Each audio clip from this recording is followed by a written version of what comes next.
السلام علیکم ویورز، امید ہے آپ سب باخیر وفیت ہوں گے۔ اللہ پاک آپ سب کو مجھ سمیت اپنی حفظ و امان میں رکھے۔ سامعین محترم، آج کا ویلاگ پولیٹیکل افیئرز میں کرنٹ افیئرز سے ہٹ کر ہوگا۔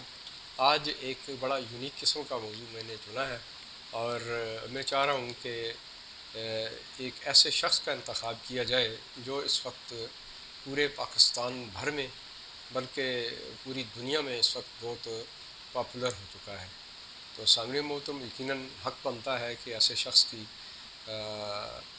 بات کی جائے۔ تو یہ ملحوظ رہے کہ پاپولر ہونا کوئی بڑی بات نہیں ہوتی۔ پاپولر کی اقسام ہے، نوٹوریس بھی ہوتا ہے اور فیمس بھی۔ تو یہ صاحب جن کی میں بات کرنے جا رہا ہوں، یہ پاپولر بھی ہیں اور نوٹوریس بھی ہیں۔ ابھی آپ نے اندازہ کرنا ہے کہ یہ زیادہ نوٹوریس ہیں یا زیادہ پاپولر ہیں۔ تو آج کا موضوع ہے پاکستان کا ایک منفی کردار، عمران خان۔ سامعین محترم، جیسا کہ آپ جانتے ہیں اور تاریخ گواہ ہے کہ عمران خان صاحب بچپن سے لے کر اب تک کنٹروورشل ہی رہے۔ اگر ہم ان کے بچپن کو جھانکنے کی کوشش کریں تو آپ اچھی طرح جانتے ہیں کہ عمران خان صاحب کے والد گرامی ایک انجینئر تھے اور وہ سروس پیشہ شخص تھے۔ یقیناً وہ اپنی ڈیوٹی کے معاملات میں گھر سے باہر زیادہ تر رہا کرتے تھے۔ اس دوران عمران خان صاحب کی تربیت پھر والد گرامی سے ڈائریکٹ نہیں ہوئی، اور جب کبھی عمران خان صاحب کے ساتھ وہ اکٹھے ہوتے تھے یا کہیں چھٹی آتے تھے، یا یہ کہہ لیں کہ کچھ عرصہ اگر اکٹھے بھی رہے یا ساری زندگی رہے، تو بھی عمران خان صاحب پر کچھ خاص اثر ان کی تربیت کا نہیں ہوا۔ اس کی بڑی وجہ یہ کہ عمران خان صاحب بڑی لاؤبالی طبیعت کے مالک تھے، ایک ضدی بچے کی حیثیت سے ہمیشہ سامنے رہے۔ آپ یہ دیکھیے کہ وہ یہ خود کہتے ہیں کہ میں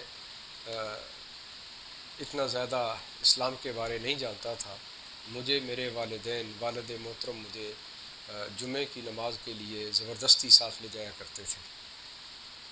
ایک مسلم گھرانے کا شخص اور زبردستی انہیں جمعہ کی نماز کے لیے لے جایا کرتے تھے، اور وہ یہ کہتے ہیں کہ میرا اس وقت اللہ پہ یقین ہی کوئی نہیں تھا۔ یہاں سے آپ کو بخوبی اندازہ ہو سکتا ہے کہ یہ بچہ آگے چل کر کیا بنے گا۔ پھر کرکٹ کو لے لیتے ہیں۔ جب اس طرح کا ضدی بچہ ہو تو یقیناً پھر وہ کوشش کرتا ہے کہ جو مجھے آسان لگے یا جو میرے لیے زیادہ بہتر ہو تو وہ اس طرف نکلتا ہے۔ تو عمران خان صاحب نے پھر انتخاب کھیل کود کا زیادہ کیا اور وہ کرکٹ کی طرف راغب ہو گئے۔ آپ نے دیکھا کہ عمران خان صاحب جوانی میں ایک بہترین کرکٹر بن کر سامنے آئے، بہت اچھے کرکٹر تھے وہ۔ جب وہ پاکستان میں کرکٹ کھیلتے تھے تو اس کے بعد پھر وہ چلے گئے کاؤنٹی کھیلنے کے لیے۔ تو آپ کو پتہ ہے کہ مغرب کے ممالک جو ہیں ان کے کس طرح کے رویے ہوتے ہیں، وہاں کا ماحول کیا ہوتا ہے، اور ایک جوان شخص اور بالخصوص ایک ہینڈسم شخص، گورا چٹا شخص، اور وہ بھی ایشین۔ تو پھر اگلی بات آپ اچھی طرح سمجھتے ہیں کہ وہاں پھر اس طرح کے جو لوگ ہوتے ہیں وہ کس قدر پاپولر ہوتے ہیں۔ اسی طرح عمران خان صاحب کے ساتھ بھی ہوا۔ عمران خان صاحب بھی اسی طرح کے معاملات میں زیادہ دلچسپی لینے لگے، اور پھر ایک ایسا وقت آیا کہ عمران خان صاحب پلے بائے وہاں پاپولر ہوئے۔ اس کے بعد پھر عمران خان صاحب کی اس فیلڈ میں چاندی ہو گئی، اور پھر ان کے ایک سکنڈل کے بعد دوسرا، دوسرے کے بعد دوسرا، اس طرح پھر ان کے بے شمار سکنڈل آنا شروع ہو گئے۔ آپ نے بھی سنا، ہم نے بھی سنا، مختلف اخبارات کی زینت بھی، اور پھر اس کے اوپر کتابیں بھی لکھی گئیں، یعنی بہت کچھ اس پہ ہوا. اور پھر عمران خان صاحب کے یہ جو عشقیہ داستان ہے یہ شروع ہو جاتی ہے. اباؤٹ 25 لیڈیز کے ساتھ عمران خان صاحب کے معاشقے بہت پاپولر ہوئے، اور آپ ان میں سے کچھ کے نام جانتے ہیں. اگر آپ اس ضمن میں ایک بک پارلیمنٹ سے بازار حسن تک وہ ملاحظہ کریں، اور بالخصوص اس کے کچھ صفحات ہیں، خاص کر اس کے صفحات 175 سے لے کے 186 تک، تو یقیناً آپ کو اس کی ایک لمبی ڈیٹیل ملے گی اور ان کے نام اور دیگر تفصیل بھی ملے گی. لیکن میں آپ کو چیدہ نام پڑھ کے سنا دیتا ہوں، اور باقی ڈیٹیل میں آپ کو نہیں بتا سکوں گا، اس لیے کہ کچھ مجبوریاں ہوتی ہیں. سب سے پہلا ہم بات کر لیتے ہیں کہ وہ ایک پلے بائے کے طور پہ بڑے پاپولر ہوئے تھے. اور پھر عمران خان صاحب کا نام کہتے ہیں کہ ایک پی ٹی آئی کے ایک صاحب کہتے ہیں کہ یہاں تک پاپولر ہوئے کہ ہم نے ان کا نام 5 منٹی رکھ لیا تھا. پھر ان کا جو پہلا اسکینڈل کہہ لیں، پہلا معاشقہ کہہ لیں، 80 کی دہائی میں وہ شروع ہوتا ہے، اور محترمہ زینت امان بھارتی نیاد ایک لیڈی ہے، ان کے ساتھ ان کا معاشقہ شروع ہوتا ہے جی. پھر دوسرے نمبر پہ جی اگر ہم نام لیں تو میری بیل ون، تیسرے نمبر پہ ایما سارجنٹ، چوتھے نمبر پہ لیڈی لیزا، پانچویں نمبر پہ کیمپبیل، چھٹے نمبر پہ سیلو گولڈ سمتھ، ساتویں نمبر پہ ٹیفیکن بیچم لیو. میں نام غلط بھی پڑھ سکتا ہوں کیونکہ اردو میں لکھے ہیں تو انگلش میں اس کا تلفظ کچھ اور بھی ہو سکتا ہے. پھر آٹھویں نمبر پہ بلیکر کورولائن کیٹ. پھر ایک اور محترمہ آتی ہیں شیرون سلور، یہ غالباً 8ویں نمبر پہ آتی ہیں. پھر ہانگ کانگ کی طرف نکلتے ہیں. ہانگ کانگ کی ایک محترمہ جو بہت مشہور ٹی وی کی آرٹسٹ تھی، وہ بھی ان کے ساتھ جڑی رہی، اناؤنسر تھی وہ، باربرا ان کا نام تھا. یہ 9ویں نمبر پہ. پھر اس کے بعد ہم اگر آسٹریلیا کا رخ کریں تو آسٹریلیا میں ٹیموتھی بیریمن 10واں نمبر ہے ان کا، 1994 کی بات ہے.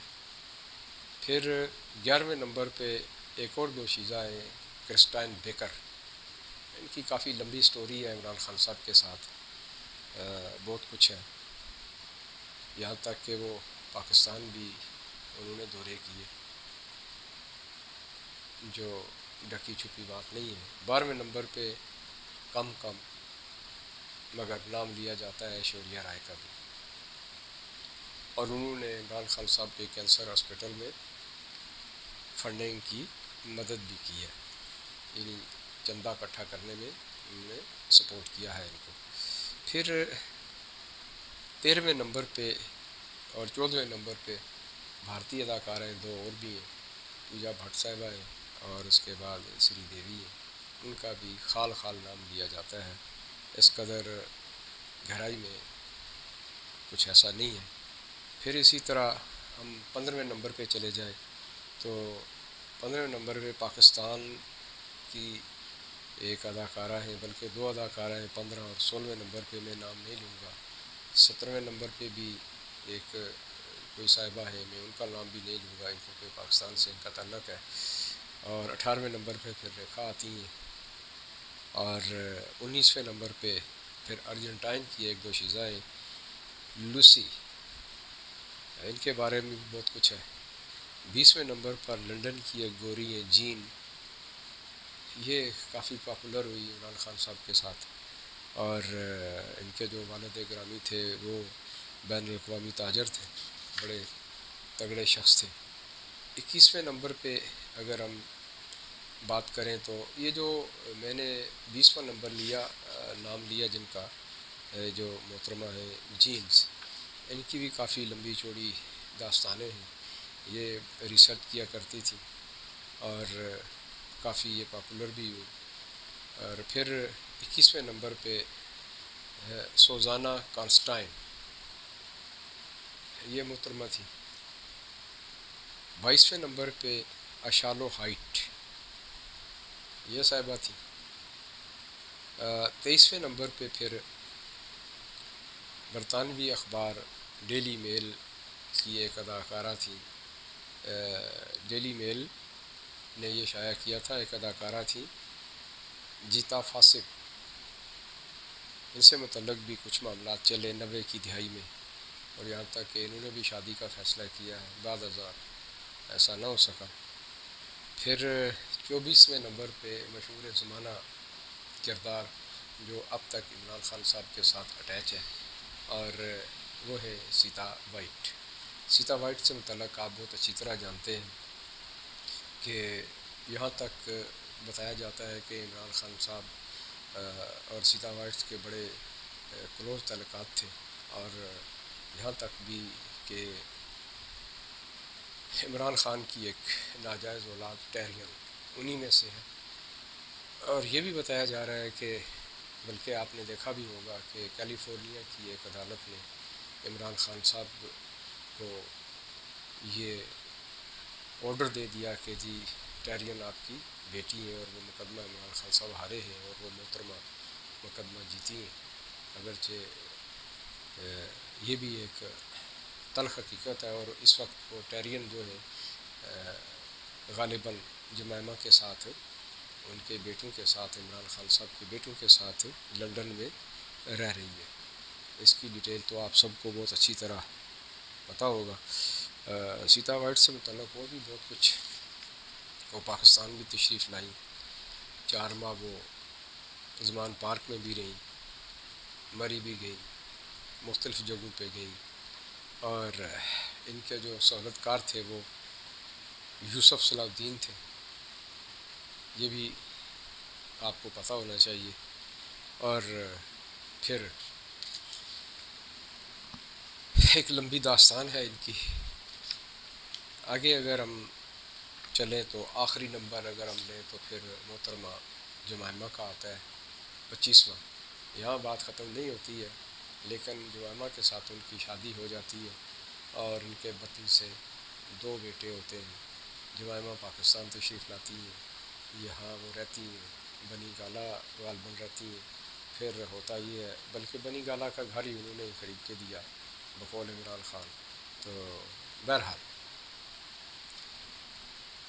اب بھی جمائمہ کے ساتھ ان کے تعلقات ضرور ہیں، اس لیے کہ وہ ان کے بیٹوں کی ماں ہیں، بیٹے ان کے اب بھی لندن میں رہتے ہیں اور جمائمہ کے ساتھ ہی ہیں۔ یہاں بات نہیں ختم ہوئی، پھر عمران خان صاحب کی طلاق ہو جاتی ہے۔ پھر 26ویں نمبر پہ پاکستانی نیاد محترمہ ریحام خان ان کے نکاح میں آتی ہے۔ اس سے پہلے ایک اور کیس بھی چل رہا تھا، وہ ایک ماڈل تھی قندیل نامی، وہ بھی ایک سکینڈل چلا ہوا تھا، بہرحال وہ دبا دیا گیا۔ پھر ریحام خان آ گئی۔ پھر ریحام خان چونکہ بڑی جہاں دیدہ خاتون تھی، وہ چیزوں کو بہت اچھی طرح سمجھ رہی تھی، تو انہوں نے جلدی گلو خلاصی اختیار کی عمران خان سے، کیونکہ وہ اس اہل ہی نہیں تھے کہ نہ وہ اچھے باپ ثابت ہو سکتے تھے، نہ وہ اچھے خامن ثابت ہو سکتے تھے، نہ وہ گھر گھرستی کو سمجھتے تھے۔ ایک عیاش شخص وہ کیا گھر گھرستی چلاتا ہے یا اس کو کیا احساس ہوتا۔ بہرحال وہ محترمہ اپنی راہ لے گئیں، اس طرح انہوں نے بھی طلاق لے دی، اور انہوں نے پھر بک لکھی عمران خان صاحب سے متعلق، وہ بھی آپ لوگوں کی نظروں سے گزری ہوگی، اور جو کچھ اس بک میں محترمہ ریحان خان نے لکھا، وہ بھی سب کے سامنے اگر آپ چاہیں تو کسی دن میں اس کے بھی کچھ صفحات آپ کے سامنے رکھ دوں گا. اور پھر آپ دیکھیے کہ یہاں بات ختم نہیں ہوئی. محترم کو پھر روحانی تعلیم حاصل کرنے کا بڑا شوق ہوا، اور محترم نے پھر 65 سال کی عمر میں روحانی علم حاصل کرنے کی کوشش کی. یعنی دنیاوی علم آکسفورڈ کی یونیورسٹی سے انہوں نے حاصل کیا. پھر جو جوانی کی ایج آئی اور اس میں جو انہوں نے بیراروی کا علم حاصل کیا، وہ ان 25 خواتین سے حاصل کیا. اور پھر اس کے بعد انہوں نے ایک اور علم حاصل کرنے کی کوشش کی کہ گھر کیسے چلتے ہیں. تو انہوں نے جمامہ کے ساتھ شادی کی، ناکامی ہوئی. پھر ریحام خان کے ساتھ شادی کی، پھر ناکامی ہوئی.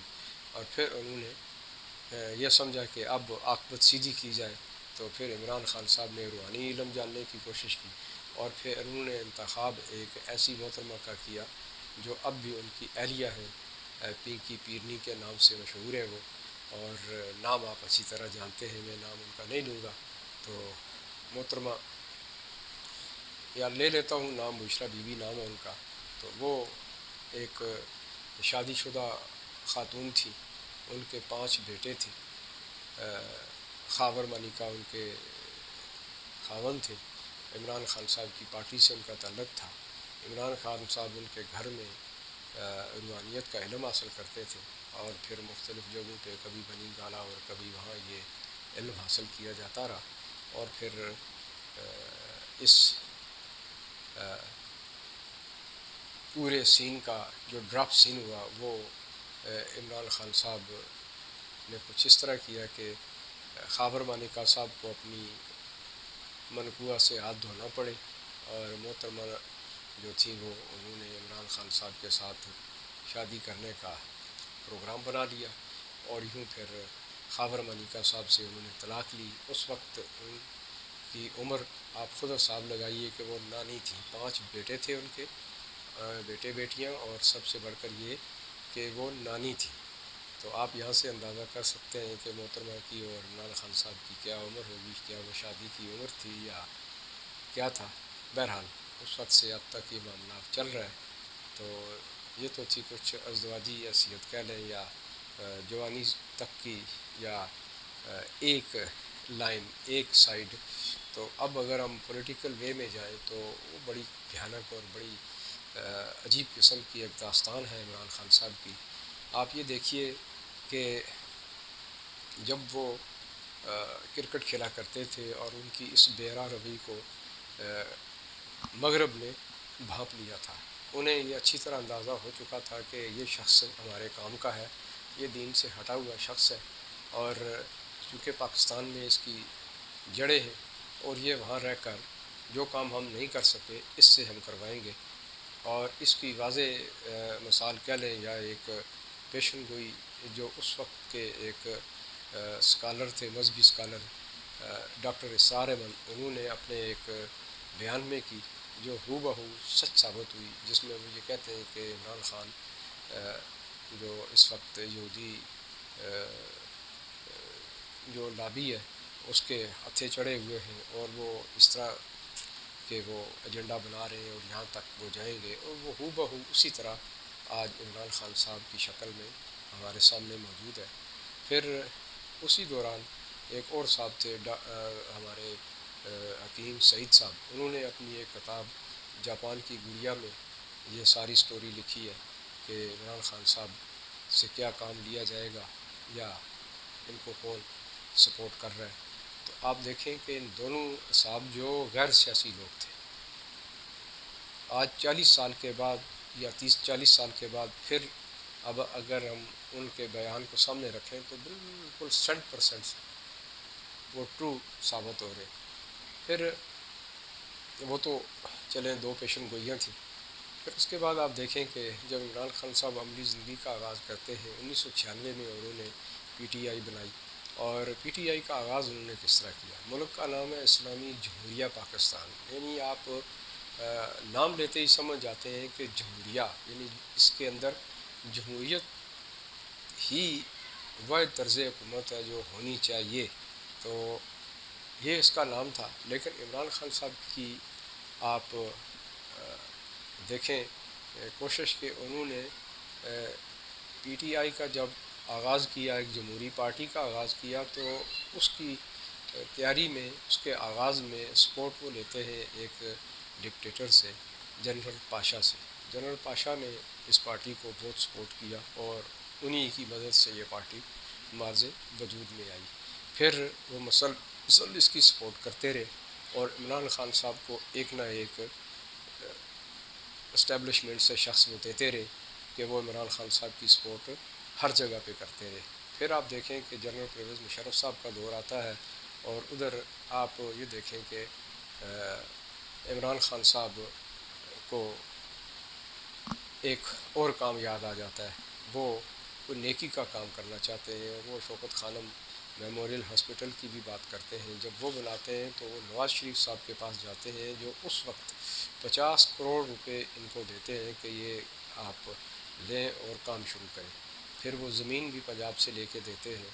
اس وقت وہ سی ایم پنجاب تھے.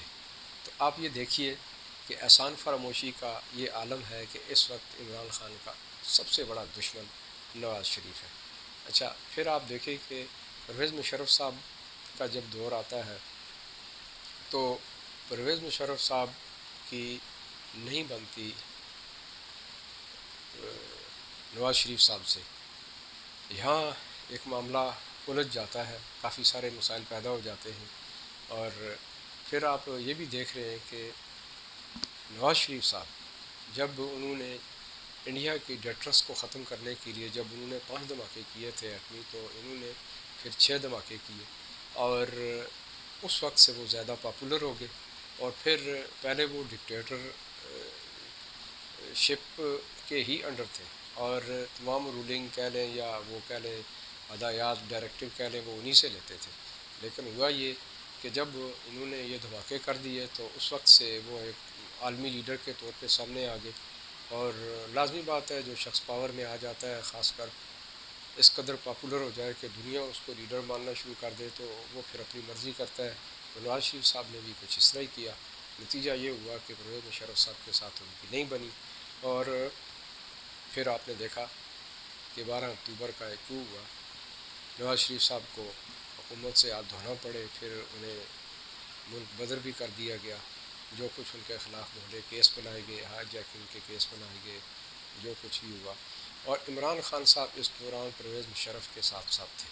انہیں یہ اچھی طرح علم تھا کہ یہ وہ واحد شخص ہے کہ جب تک یہ پاکستان میں موجود ہے میری کسی نے نہیں سننی، یا سب سے بڑا میرا سیاسی دشمن جو ہے وہ نواز شریف ہے. تو اس وجہ سے وہ ان کے ہمیشہ ہی سے پھر خلاف ہو گئی، کیونکہ سیاسی جنگ پھر آپ کو پتہ ہے کہ سیاست میں اور جنگ میں سب چیزیں جائز ہیں. تو انہوں نے پھر احسان فراموشیاں بھی کی اور اس طرح وہ ان کے خلاف ہو گئے. نتیجہ یہ ہوا کہ عمران خان صاحب نے پرویز مشرف کا ساتھ دیا.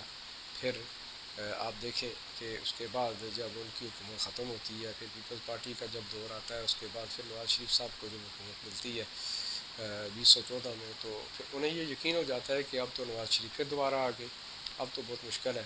پھر انہوں نے پریکٹیکلی اس فیلڈ میں آنے کی ٹھان لی اور آپ نے دیکھا کہ انہوں نے ڈے 1 سے 4 حلقوں کا معاملہ شروع کر دیا. پھر اس کے اوپر جو ہوا پورے ملک کو انہوں نے ہاسٹیج بنا کے رکھ دیا.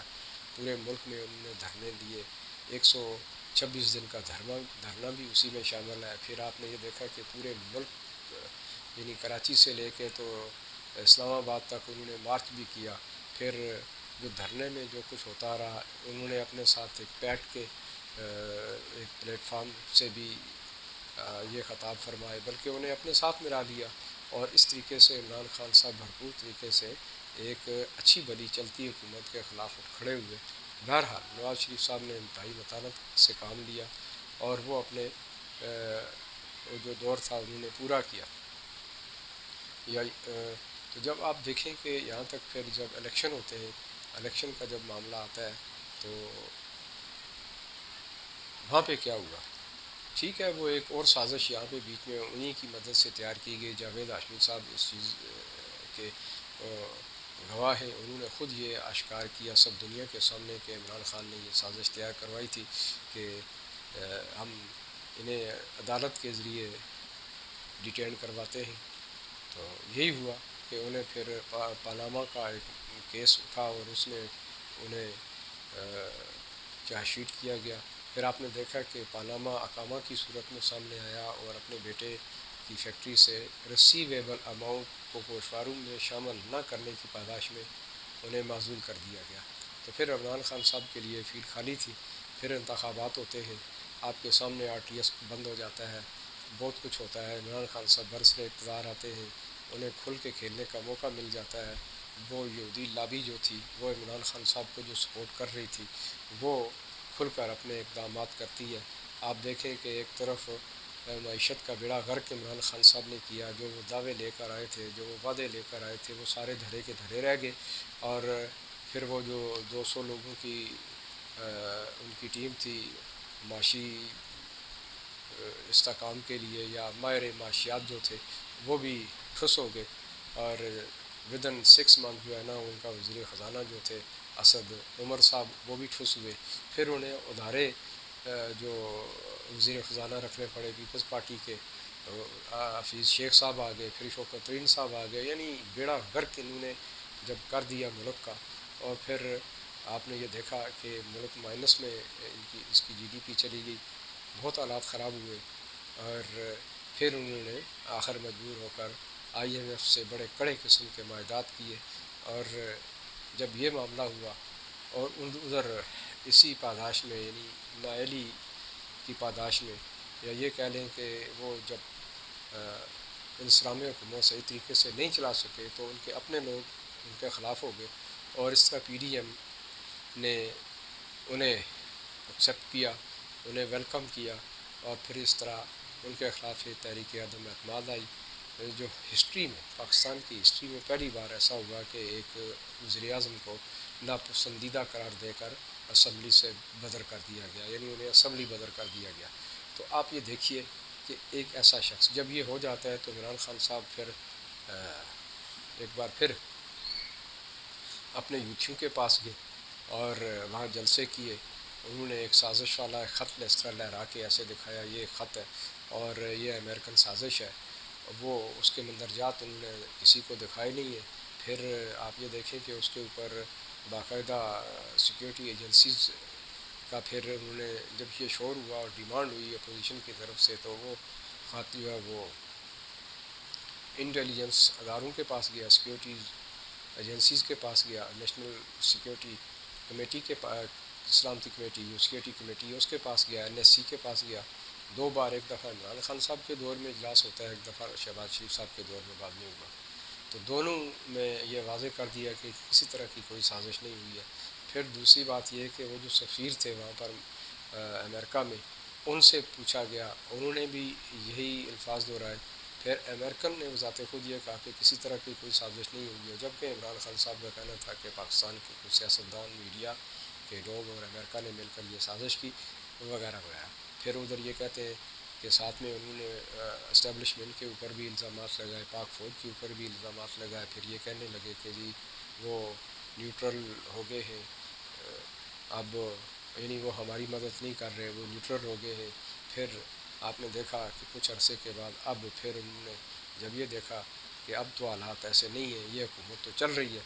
اور اچھا ایک اور بات یہاں پر نیٹوریس کردار یہ دیکھیں کہ معیشت کا بیڑا غرق کرنے والے عمران خان، اور جب پی ڈی ایم کے لوگ یہاں پر حکومت کرنے کے لیے آئے شہباز شریف صاحب کی قیادت میں، تو پھر انہیں آرام سے سکون سے کام نہیں کرنے دیا. ان کے کاموں میں مسلسل ہرڈلز انہوں نے ڈالے. پھر ایک بار سلسلہ شروع کر دیا احتجاج کا، یہاں تک کہ 25 مارچ کا ایک احتجاج انہوں نے کیا، بلکہ ایک حملہ کیا اسلام آباد پر. اور جو کچھ وہاں پر ہوا ایک لمبی داستان ہے تو سب کے سامنے باقاعدہ وہ حملہ تھا.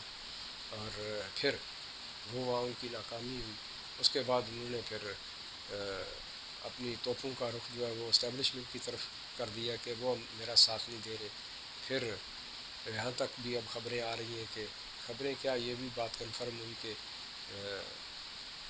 ہمارے جو عدالتی نظام ہے، جو فیصلے آنا شروع ہوئے وہ بھی عمران خان صاحب کے لیے زیادہ آنا شروع ہو گئے، یہاں تک کہ توہین عدالت کے کیس آئے جو نون لیگ کے دور کے کہہ لیں، ان کے 3 لوگوں کو اسی توہین عدالت میں 5 سال اور کسی کو عمر بھر کے لیے نائل قرار دے دیا گیا، اور دوسری طرف عمران خان صاحب کو 7 5 جو ہے نا انہیں موقع فراہم کیے گئے کہ آپ کچھ جواب بنا کے لے آئے، ہم آپ کو معاف کر دیں گے وغیرہ اگر آپ کے سامنے سارے معاملات ہیں، اور بھی کافی سارے معاملے تھے، ایک لمبی ڈیٹیل ہے، یعنی نیٹوریس کردار ان کا اب بھی چل رہا ہے۔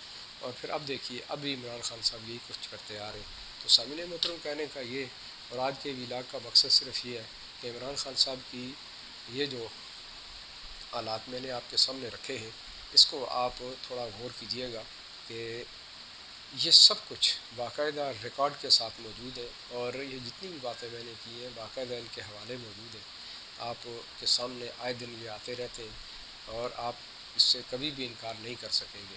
میرا کہنے کا مقصد صرف یہ ہے کہ ایک شخص اس قدر نٹوریس ہے کہ نہ وہ پاکستان کی معیشت کو خود بہتر کر سکتا ہے، نہ اگر کوئی دوسرا کرتا ہے تو اس کے ساتھ مل کر بیٹھ کر کام کرنے کے لیے تیار ہے، بلکہ وہ یہاں تک کرتا ہے کہ اور ہرڈل ان کے لیے پیدا کر رہا ہے۔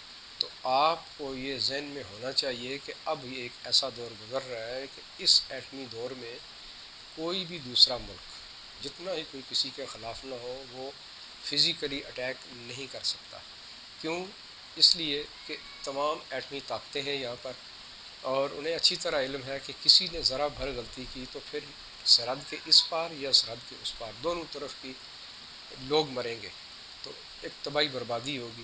تو اس لیے اب کسی بھی ملک کو نقصان پہنچانے کا صرف اور صرف ایک ہی طریقہ ہے کہ اس ملک کی معیشت کو تباہ کر دیا جائے، اور جب عمران خان صاحب جیسے لوگ اس ملک میں خود مسلط ہو جائے، خود آ جائے اور وہ خود اپنی معیشت کا بیڑا غرق کرے، تو پھر دشمن کو کوئی ضرورت نہیں رہتی کہ وہ آ کر کوئی رول پلے کرے۔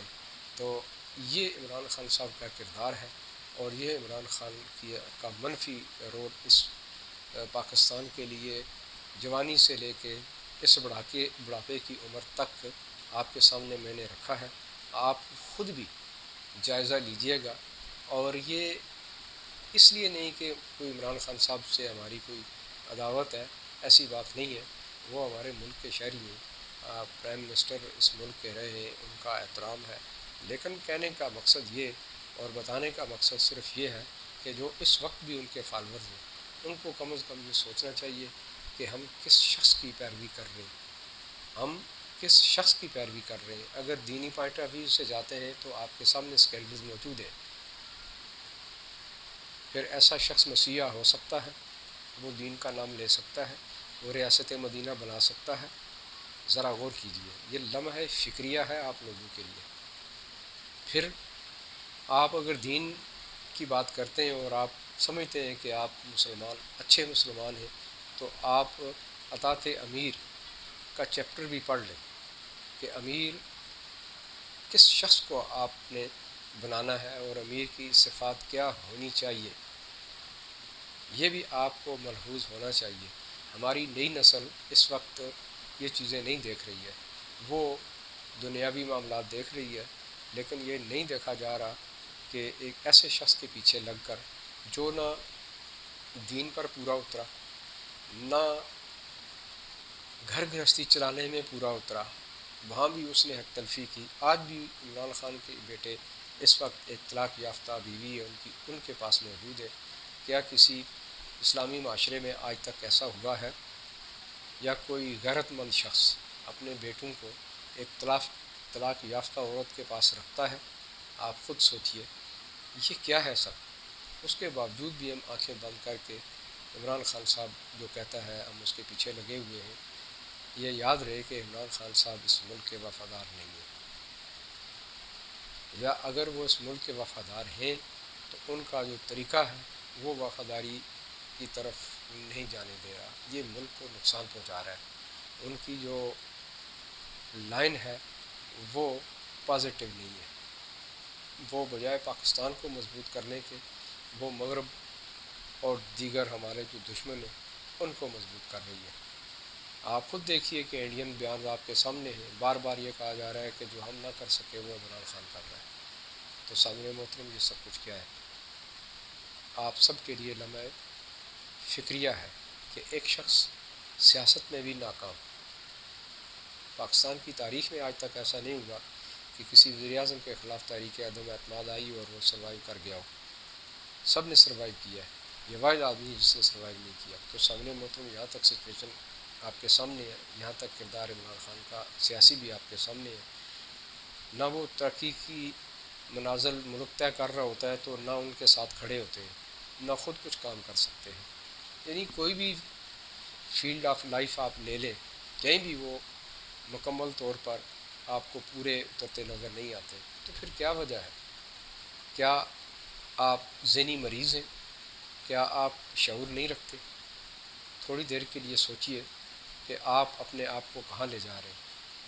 دین کے اعتبار سے بھی آپ کہاں کھڑے ہیں، اور اوپر سے سیاسی معاملات کو دیکھیں تو آپ کہاں کھڑے ہیں. سامنے محترم، یہ ہم سب کے لیے لمحہ فکریہ ہے، اور ہمیں کوئی اب نئی چوائس کی ضرورت ہے. آپ سب کا بہت بہت شکریہ. مجھے اجازت دیجیے. اللہ حافظ.